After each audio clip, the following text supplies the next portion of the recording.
Itulah singkat cerita adalah peminjaman duit. Aku sebenarnya jadi nggak mau mungkin itu sebenarnya Mak.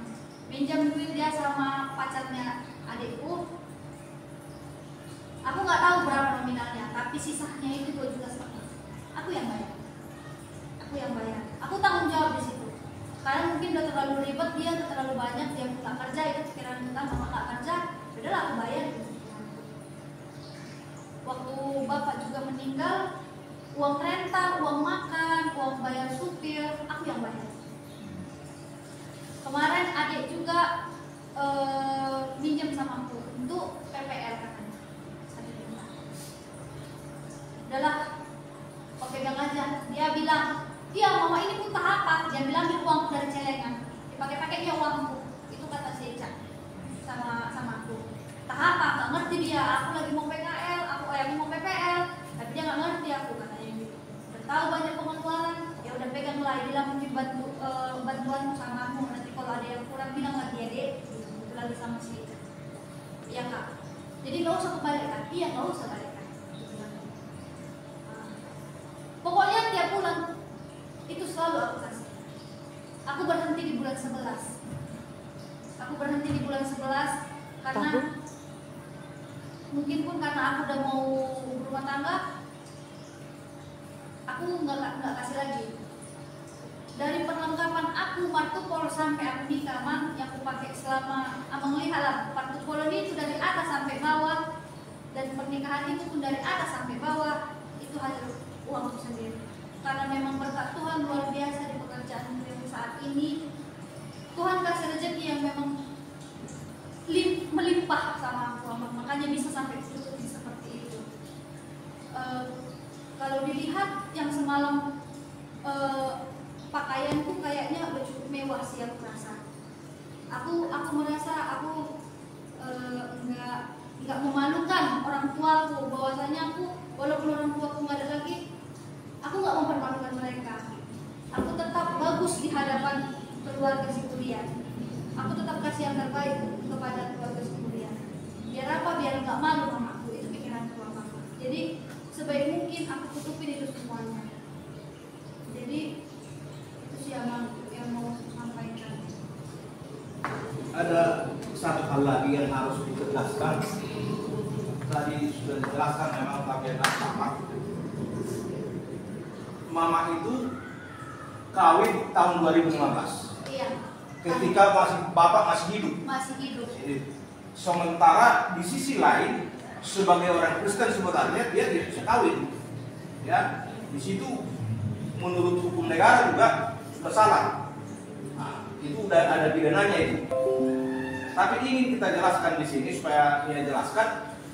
Coba jelaskan sejelas-jelasnya bagaimana perkawinan mama itu, bapak masih hidup, kemudian dari menikahlah dia itu meninggalkan mama, ya, meninggalkan mama. Jadi sehubungan dengan viralnya di medsos itu seolah-olah juga bahwa yang membuat kamu kuliah itu mamamu, padahal kamu biaya sendiri kuliah setelah cari pekerjaan, kemudian malah ibumu yang kamu bantu.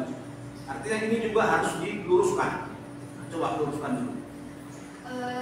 Tentang pernikahan mama itu, karena secara tiba-tiba ya, aku nggak tahu mama. Pokoknya tanggal 30 bulan 1 2015, mama itu nikah sama Juta. Mereka pergi ke Tarutung. Jadi mereka dipasuk-pasuk di Tarutung.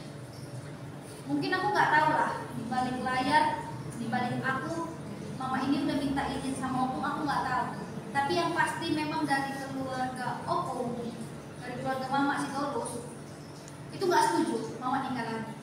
Ngapain kau nikah lagi? Ada cakap opung kayak gitu, udahlah. Ngapain kau nikah lagi? Udah mau tamatnya baru, udah mau nikah dia, udah tinggal terima enak kau, udah besar-besar semua yang tiga ini. Apalagi yang kokoh katanya. Apalagi yang kau cari? Kau tahunya kayak gimana keluarga orang itu? Katanya bilang masih 5 juta. Enggak, aku harus nikah katanya mama ini. Jadi orang itu nikah itu diam-diam. Nikah orang itu diam-diam itu udah nikah gitu, tapi tetap orang itu masih menjalani ya, rumah itu masih pisah-pisah. Kadang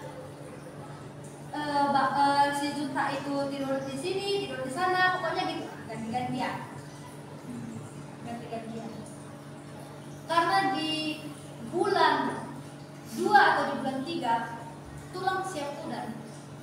Tulang siap udan itu masih mengadakan pesta pernikahan. Nah, pesta pernikahan, jadi itu masih ditutupin mama ini pernikahannya. Nah, itu bulan 1, mungkin bulan 5, bulan 3 itulah nikah. Jadi ibaratnya kami itu pindah dari Lorong Toba itu di bulan-bulan 5 lah. Bulan 5, tadi bulan 4 lah gitu. Kami itu pindah ke, disatukan lah antara Junta sama Nenggolan gitu. Jadi pada intinya aku udah tamat sekolah. Jarak aku sama adikku pun, aku ngerasa memang bulat real itu hasil masih keringat mama. Yang kami 3 itu masih mama yang berkorban real. Itu enggak sampai SMA. Memang itu dibilang mama sama aku, sanggupku cuma sampai SMA. Aku nggak bisa nyekolahkan kalian sampai sekolah tinggi. Kalau memang ada niat kalian ke situ, itu urusan kalian. Itu udah diserahkan mama sama kalian. Mau kalian mau, terserah. Mau kalian nggak mau, terserah. Yang pada intinya aku nggak berdosa sama Tuhan. Ini omongan mama. Aku nggak berdosa sama Tuhan. Aku memperjuangkan kalian sampai tamat SMA. Kalau sampai tamat SMA, aku tidak pungkirin memang itu perjuangan mama. Walaupun dia nikah sama si Manjuta nggak ada ngasih apa-apa sama mama. Karena apa? Kan? Karena masih ada tanggung jawab si Manjuta, 4 orang anaknya yang harus ditanggung jawab dia, yang harus dibiayai dia. Dari mana jalannya dia membiayai? Dari mana dia membiayai kami bertiga anak-anaknya? Dari dia pula lagi yang ngomong aku yang nyekolahkan si dia. Dari mana jalannya? Kan gitu sekarang. Yang kami kemudian dipertemukan yang sama-sama besarnya, yang sama-sama udah tua, yang sama-sama udah tamat sekolahnya. Jadi nggak ada perjuangan dia sama kami. Kuliah sendiri, bekerja sendiri, kereta sendiri ya. Kami dipaksa Tuhan untuk dewasa sebelum waktunya. Jadi terlalu banyak pengomongan orang sama aku, udah terlalu banyak hinaan, cobaan, tapi aku berusaha, aku mampu, aku harus bisa. Jadi orang nggak sepele sama aku, semenjak orang itu tahu aku sendiri. Aku bukannya ngomong bela diri, bukan. Tapi keadaanku, aku yang tahu, bukan orang lain yang tahu. Jadi omongan-omongan orang di luar sana, alah, kalian nggak tahu apa yang merasakan. Sekejam apapun omongan mama menjerit-jerit di luar sana, tunggu udah divideoin, tunggu arah kamera ke dia baru, dibuat mereka tangis-tangisnya sama aku. Aduh, di hadapan Tuhan dijelek-jelekkan gereja HKBP. Percuma dia itu ngomong, dia itu hamba Tuhan. Mama itu hamba Tuhan. Dia pun keluar dari gereja, aku nggak tahu ya abangnya, orang yang bilang sama aku, Dek, Mama udah nggak gereja lagi, Ina nggak gereja lagi lah sama kami. Ina udah beda gerejanya. Kenapa Kak, ada permasalahan? Loh, kenapa bisa kayak gitu? Iya, udah keluar Mama dari gereja. Aku nggak tahu apa permasalahan mereka, dan aku nggak mau cari tahu, dan aku nggak mau mengungsi. Tapi ya itu urusan dia. Ya itu hakmu kan gitu abang kan? Itu hakmu. Kamu mau gereja di mana? Yang penting masih Tuhan yang disembah, it's okay gitu. Gak jadi masalah sama aku. Jadi dia menjelek-jelekkan gereja, dia menjelekkan aman, itu terserah. Jadi junta itu pada intinya tidak ada membesarkan kami, tidak ada mempertanggungjawabkan aku dari SD sampai sarjana, tidak ada. Itu real tanggung jawabnya masih mama, karena mama masih kuliah, mama itu masih kerja di salon, masih mempertanggungjawabkan. Jadi biaya adik-adikku yang paling kecil itu masih dia yang biaya. Jadi kalau ada orang yang bilang junta yang membesarkan, aku sangat-sangat tolak. Aku sangat-sangat tolak. Dan junta pun terlalu kejam ya, terlalu ikut campur dengan urusan aku. Nah, dia itu bukan siapa-siapa, dia itu masih orang baru.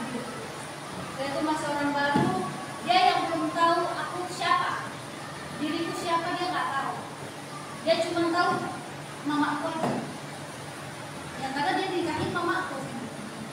Kalau sifat anak-anak ini dia nggak tahu, dia cuma tahu sifat anaknya.